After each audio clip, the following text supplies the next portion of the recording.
I will talk about how can you enable uh, I want to meet your notifications on your SweetMeet app. We go to figure out the solution or know how you can do that on your app.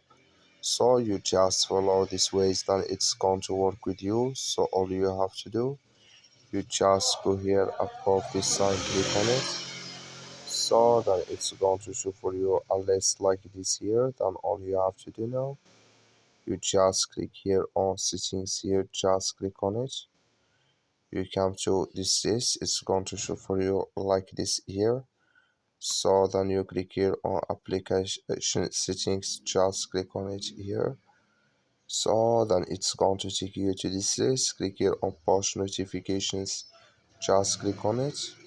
Then you come to next step here, so you come here to want to meet uh, with you here, click in this sign. Then like you see this color for us, that's mean here want to meet with you notifications enable with us now. That's all you have to do. Thank you for watching. Don't forget to support us by liking, subscribe.